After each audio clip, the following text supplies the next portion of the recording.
अब सही है, ठीक है।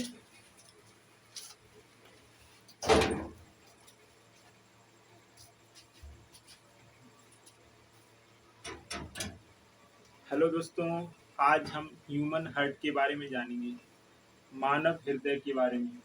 जो हमारा हार्ट होता है, ये हमारे बॉडी में इंजन का कार्य करता है। किसका? इंजन का कार्य, ठीक है।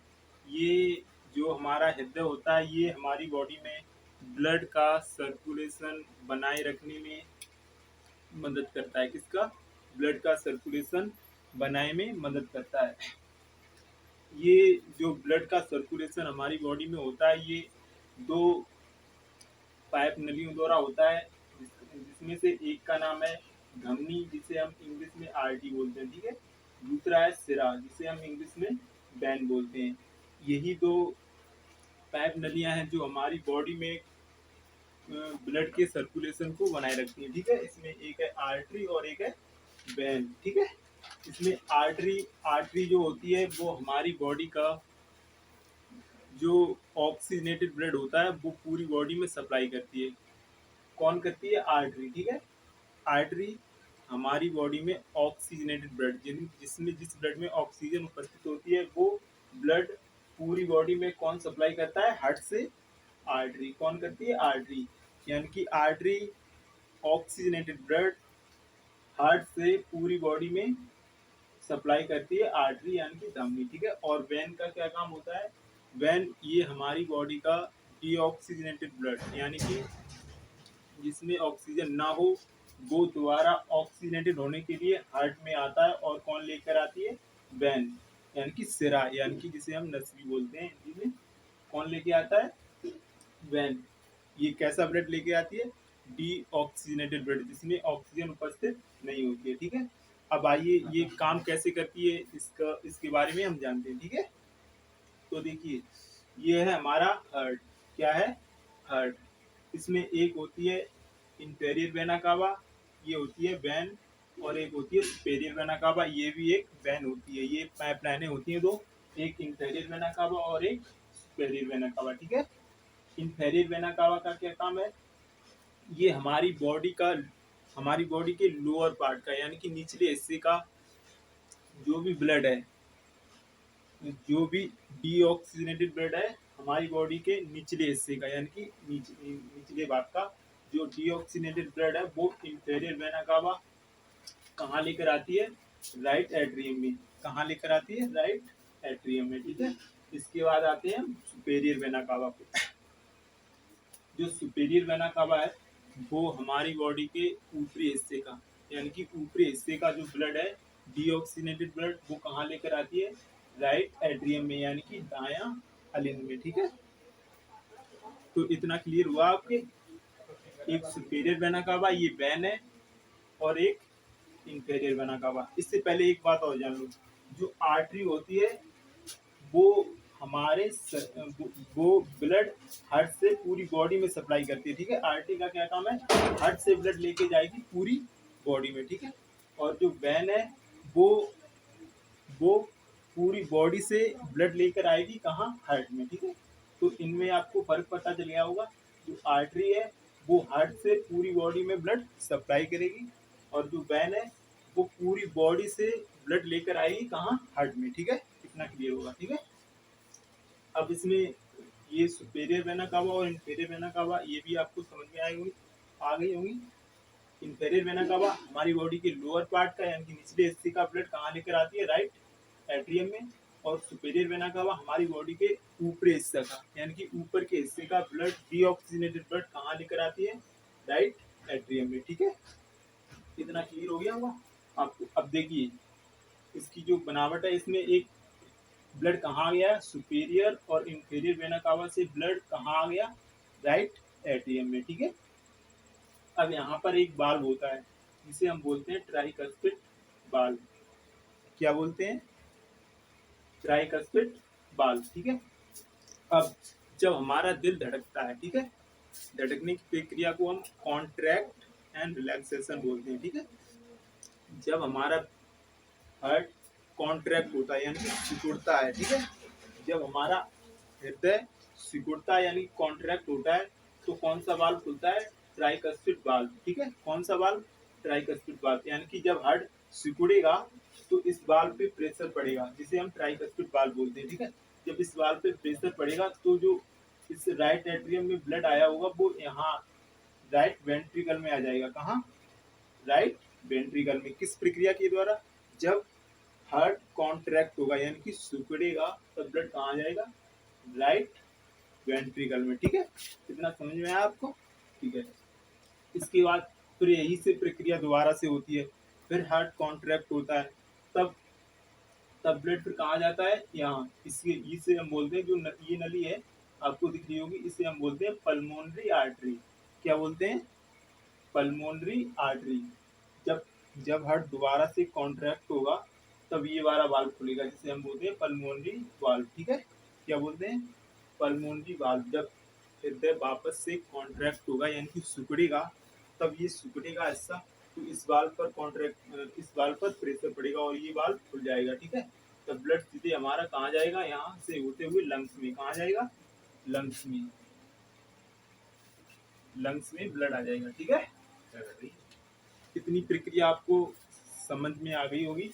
जब हमारा हृदय कॉन्ट्रैक्ट होता है तो ब्लड इस वाल्व पर प्रेशर पड़ता है, इस यहाँ राइट एट्रियम से ब्लड कहाँ जाता है? राइट वेंट्रिकल में। ठीक है, फिर दोबारा से रिलैक्स होकर फिर से कॉन्ट्रैक्ट होता है तो फिर इस वाल्व पर प्रेशर पड़ता है। ठीक है, यहाँ से होते हुए सीधा कहाँ जाएगा? लंग्स में। लंग्स में क्यों आता है ब्लड? लंग्स में इसलिए ब्लड आता है क्योंकि यहाँ पर ऑक्सीजन होती है, यानी कि हम सांस लेते हैं तो लंग्स में ही ज़्यादातर वायु जाती है। ठीक है, यहाँ से ब्लड में ऑक्सीजन मिक्स होती है। क्या होता है? यहाँ से ब्लड में ऑक्सीजन मिक्स हो जाती है। फिर वापस से ब्लड कहाँ जाता है? फिर वापस से ब्लड कहाँ जाता है? लेफ्ट एट्रियम में। किसमें? लेफ्ट एट्रियम में। किसके द्वारा आता है? पल्मोनरी वेन के द्वारा।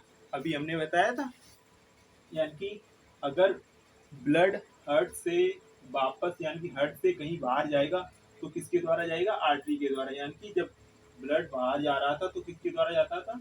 पल्मोनरी आर्टरी के द्वारा। ठीक है, और जब यहाँ से देखो पल्मोनरी आर्टरी के द्वारा कहाँ गया? लंग्स में। लंग्स से अगर फिर से वापस हार्ट में जाएगा तो किसके द्वारा जाएगा? पल्मोनरी वैन के द्वारा। ठीक है, किसके द्वारा? पल्मोनरी वैन के द्वारा।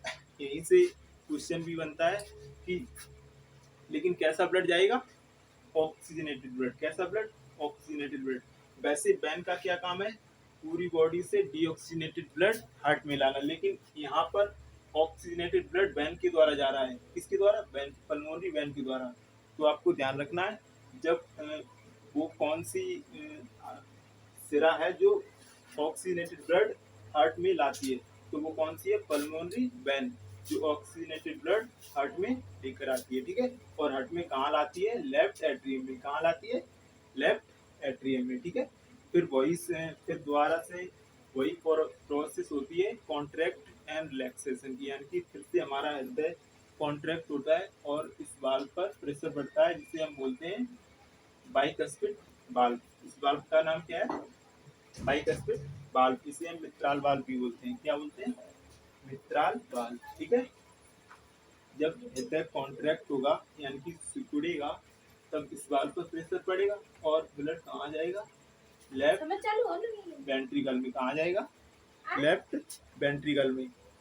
लेफ्ट वेंट्रिकल में। ठीक है, फिर वापस से हार्ट कॉन्ट्रैक्ट होगा तो फिर किस वाल्व पर प्रेशर पड़ेगा? इस वाल्व पर।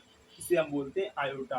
ठीक है, यानी कि इस नली को, ये जो नली है इसे हम बोलते हैं आयोटा। क्या बोलते हैं? आयोटा। और जो यहाँ पर ये वाल्व लगा हुआ है इसे बोलते हैं हम आयोटिक वाल्व। क्या बोलते हैं? आयोटिक वाल्व, क्योंकि ये आयोटा पर लगा है। ठीक है, आयोटिक वाल्व। ठीक है, आयोटिक वाल्व। इतना आपको क्लियर होगा, यानी कि वापस से हार्ट कॉन्ट्रैक्ट होगा और कहाँ किस वाल्व पर प्रेशर पड़ेगा? इस पे, आयोटिक वाल्व। ठीक है, आयोटिक वाल्व के द्वारा ये कहाँ जाएगा? फिर ये कहाँ जाएगा? आयोटा के द्वारा, यानी कि आयोटा यानी कि महाधमनी इसे बोलते हैं हम। ठीक है, हिंदी में क्या बोलते हैं? आयोटा या महाधमनी। महाधमनी। ठीक है, द्वारा ब्लड हमारी पूरी बॉडी में सप्लाई हो जाएगा। ठीक है, सबसे पहले ब्लड कहाँ जाता है? ब्रेन में। ठीक है, यानी कि आयोटा यानी कि महाधमनी के माध्यम से सबसे पहले ब्लड ब्रेन में जाता है। ब्रेन में किस लिए जाता है? क्योंकि ब्रेन को सबसे जल्दी यानी कि अधिक ऑक्सीजन की आवश्यकता होती है। ठीक है, अगर हमें 1 या 2 मिनट ऑक्सीजन ना मिले तो सबसे पहले हम बेहोश होते हैं, यानी कि ब्रेन डैमेज होता है। ठीक है, ब्रेन में ऐसे न्यूरॉन होते हैं जो एक बार अगर यदि नष्ट हो गए तो दोबारा से फिर जीवित नहीं होते, इसलिए सबसे पहले जो है ब्लड कहा जाता है? ब्रेन में। ठीक है, इतना क्लियर हो गया वो आपको? तो एक बार फिर से देख लेते हैं। ठीक है, हार्ट की पूरी प्रोसेस करने में सहायता कौन करती है? धमनी और सिरा। धमनी का क्या काम है? हार्ट से ऑक्सीजनेटेड ब्लड पूरी बॉडी में सप्लाई करना। ठीक है, और सिरा का क्या काम है? पूरी बॉडी से डीऑक्सीजनेटेड ब्लड जिसमें ऑक्सीजन नहीं है वो ब्लड कहाँ वो पूरी बॉडी से ब्लड कहाँ लेकर आती है? हार्ट में। ठीक है, और फिर ऑक्सीजन हार्ट में आके फिर ऑक्सीजनेटेड ब्लड कहाँ होता है? लंग्स में। ठीक है, लंग्स में कैसे होता है? ब्लड में क्या क्या मौजूद होता है? ब्लड में हीमोग्लोबिन होती है ना, हीमोग्लोबिन यहाँ पर ऑक्सीजन को पकड़ लेती है। ठीक है, हीमोग्लोबिन जो रेड ब्लड सेल्स होती हैं उसमें होती है हीमोग्लोबिन। हीमोग्लोबिन यहाँ से ऑक्सीजन को मिक्स कर लेती है यानी कि पकड़ लेती है। ठीक है, लंग्स में ऑक्सीजन मिक्स हो जाती है। ठीक है, ऑक्सीजन मिक्स होने के बाद पल्मोनरी वेन के द्वारा वापस जो है ब्लड लेफ्ट एंट्रिकल में लेफ्ट एट्रियम में इसके बाद कॉन्ट्रैक्ट एंड रिलैक्सेशन की प्रक्रिया होती है और ब्लड कहाँ जाता है? लेफ्ट वेंट्रिकल में। ठीक है, लेफ्ट वेंट्रिकल में इसके बाद फिर से कॉन्ट्रैक्ट एंड रिलैक्सेशन की प्रक्रिया होती है और ये वाल्व खुलता है जिसे हम बोलते हैं आयोटिक वाल्व। और इस नली के द्वारा, इस नली का नाम है महाधमनी। महाधमनी के द्वारा ब्लड जो है पूरी बॉडी में सप्लाई हो जाता है। ठीक है, सबसे पहले कहाँ जाता है? ब्रेन में। ब्रेन में क्यों जाता है सबसे पहले? क्योंकि जो ब्रेन के न्यूरॉन होते हैं वो अगर यदि एक बार नष्ट हो गए तो दोबारा से फिर वो रिपेयर नहीं होते दोबारा से। ठीक है, इसलिए सबसे पहले ब्लड ब्रेन को जाता है। ठीक है, क्लियर हो गया होगा? तो आपको यदि हार्ट के बारे में कुछ भी जानकारी मिली हो तो वीडियो को लाइक और चैनल को सब्सक्राइब जरूर करें। ठीक है, और यदि कुछ भी इसमें छूटा हो तो आप वो कमेंट बॉक्स में बता सकते हैं। धन्यवाद।